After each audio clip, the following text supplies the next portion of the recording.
केंद्र सरकार ने ओल्ड पेंशन स्कीम यानी ओपीएस और न्यू पेंशन स्कीम यानी एनपीएस के विवाद के बीच यूनिफाइड पेंशन स्कीम का कार्ड देश के सामने पेश कर दिया।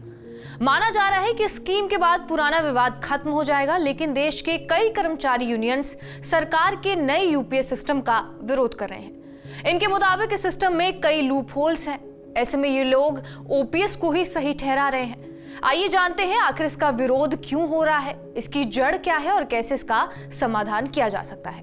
नमस्कार, मेरा नाम है रिया शर्मा और आप देख रहे हैं टीवी9 डिजिटल।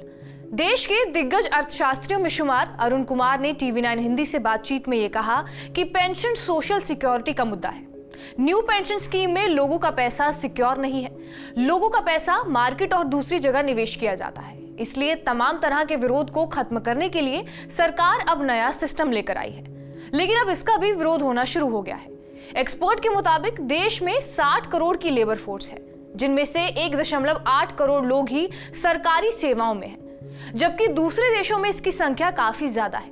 वहीं सरकार का पेंशन बजट भी लगातार बढ़ रहा है। ऐसे में अगर सरकार को इससे निपटना है तो देश में रिटायरमेंट की उम्र को बढ़ा देना चाहिए। इसके साथ साथ देश में अभी तक 1930 वाला सिस्टम ही लागू है, जबकि 1930 के दौर में लोग जल्दी काम करना बंद कर देते थे। अब लोगों की उम्र बढ़ी है।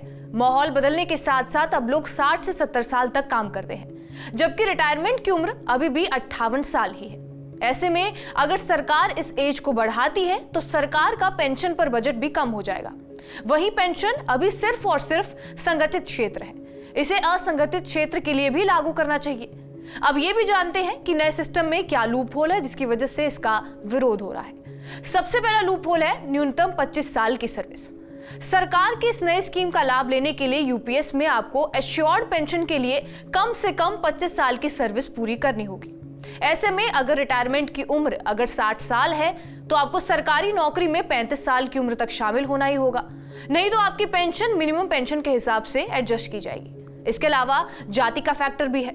दरअसल अनुसूचित जाति, जनजाति और ओबीसी को सरकारी नौकरी में उम्र का रिलैक्सेशन मिलता है। कई राज्यों में सरकारी सेवा में शामिल होने की उम्र उनके लिए 40 साल तक है, तो उन्हें एश्योर्ड पेंशन का लाभ नहीं मिलेगा।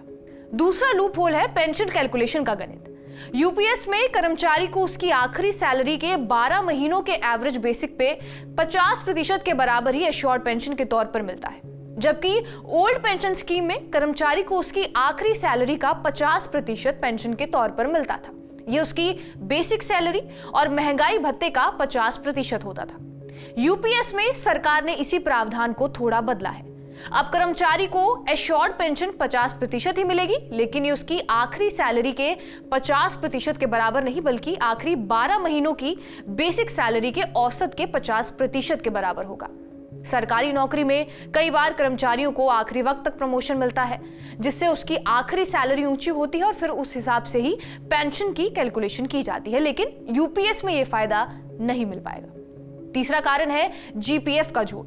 सरकार जिस स्कीम के तहत सरकारी कर्मचारियों के लिए पेंशन फंड तैयार करती है उसे जनरल प्रोविडेंट फंड कहते हैं। ओल्ड पेंशन स्कीम में जनरल प्रोविडेंट फंड कर्मचारी के मूल वेतन का 10% कटता था।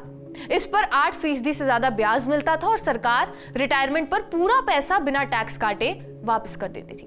पेंशन आखिरी के मूल वेतन का 50% पर डीए जोड़कर मिलती थी, यानी रिटायर होते समय अगर किसी का मूल वेतन 50,000 है तो पेंशन बनी 25,000 प्लस डीए मिलता था।